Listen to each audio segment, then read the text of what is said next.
Today, I want to give a review for this. This is the OutEquip Pro Summit 2 Rooftop Air Conditioning Unit. Mine's the 24-volt version, and this was a self-install, and I want to give a 12-month review because this has been cooling down my box truck conversion for the past 12 months in Houston's 117-degree summer. So let's jump into it. So just to be upfront, this is a completely unsponsored video. I'm doing this off my own back. I bought this with my own money. OutEquip Pro do not know I'm making this video. Just want to be clear about that. So as you can see, I've installed this in my box truck conversion.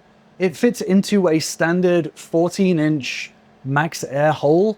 So if you've already got a max air fan, you can actually just swap it out straight away. The top roof unit is a little bit bigger than the hole, but we'll jump into that in a second. So like I said in the intro, I tested this for the past 12 months now in Houston's heat. This is a box truck conversion. It is an aluminium, yes I say aluminium, it is an aluminium roof. So this without AC turns into an oven in about an hour and death box in about an hour and a half. So this AC unit has been pumping out cool air since then. So outside in Houston summer, it obviously can get exceedingly hot. We hit 117 degrees this summer, which is absolutely crazy. I have been in this truck living and working full time throughout the whole time, and this AC has been on, and so far so good.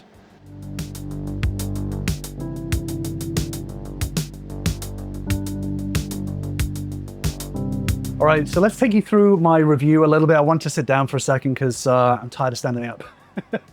So my box truck conversion is, the insulation is R4 all the way around, and the floor is R8.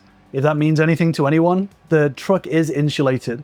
So when it's been scorching outside, this unit managed to bring it down to 72-ish. It was on full blast and the fans were on full, but it did manage to bring it down to a really comfortable temperature and stay there. For me, I've got solar panels on the roof, so the solar power was obviously full on that day and managed to just power the system, which is awesome. I would say that if I turned it off for a few hours and then turned it back on, it would probably take about maybe an hour to get the box truck to a really comfortable temperature. It's like 100 square foot in here. So I would say that it takes probably about an hour to really cool the place down to a reasonable temperature, and then maybe 3 hours total to bring it down to a place where it's like, okay, this is cool in here. My power system is a 24-volt power system with 10 kilowatts of batteries. On full blast, I think this caps out at like 800 watts, which sounds like a lot. That's the kind of top power.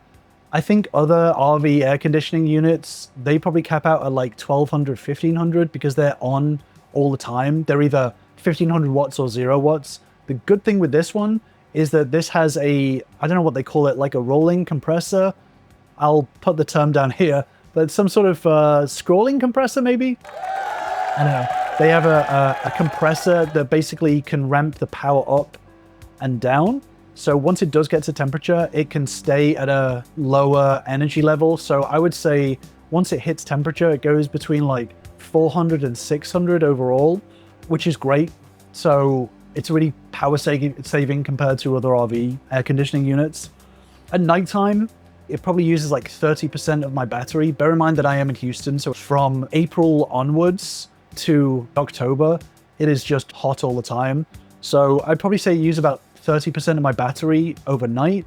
And then because I have solar on my roof, that powers the air conditioner during the day and also tops up the battery. So 30% is actually not too bad in this kind of heat. That being said, it's not like there's no complaints. In fact, let me get up and let me talk to you about the complaints that I do have about it. Because of my setup, it is an aluminum roof and the unit is between two roof ribs. The roof has sagged a little bit. That has meant that the gasket has not sealed fully. Very occasionally, maybe once every month, you can get water coming in. I spoke to OutEquip Pro about this. They did offer to go through my setup with me and look at the gasket, even send a new gasket.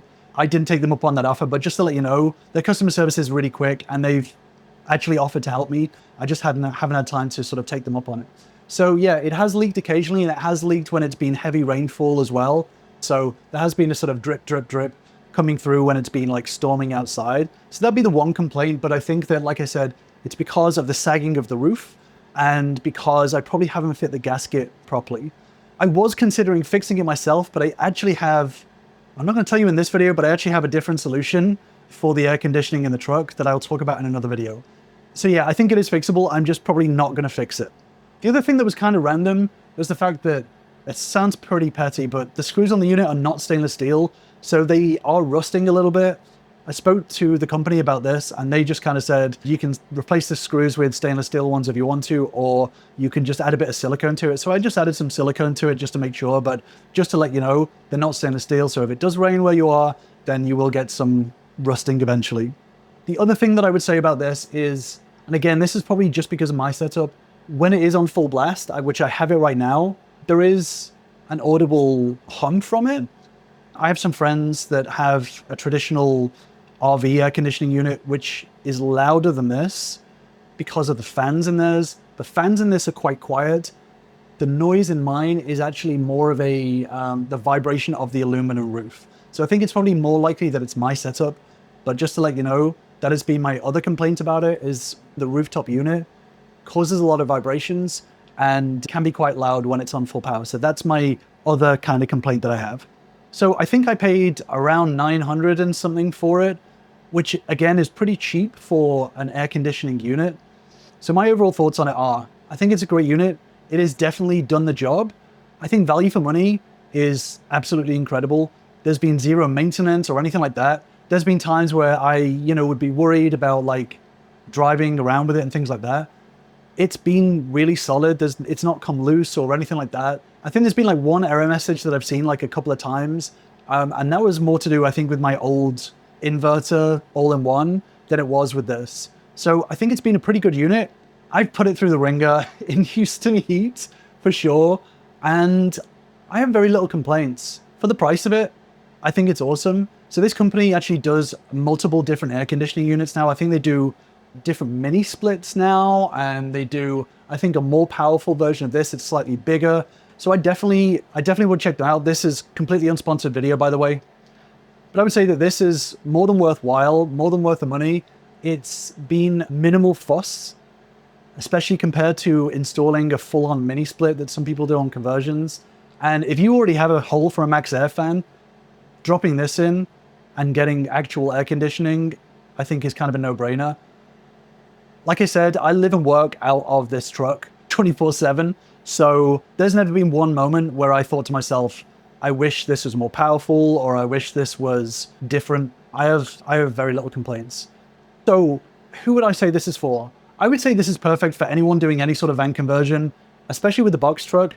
They have a new unit out, I believe, which is essentially the same unit, but you can mount it through a hole in the wall.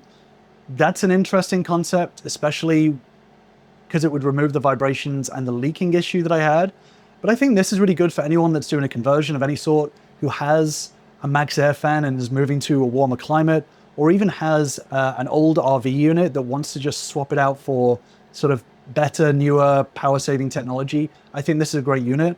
I've been super happy with it. So overall, I think it's been an awesome unit. If you have any questions about it in the comments, let me know and I'll be happy to answer them. Let me know if you've been looking at other similar units, and if you want to compare it to that, I'd be happy to answer any questions there. But yeah, overall, pretty happy with it. Would buy again, and definitely works in 117-degree weather. So there we go. Thank you for joining me. That's it for now. For now, I'm clogging out.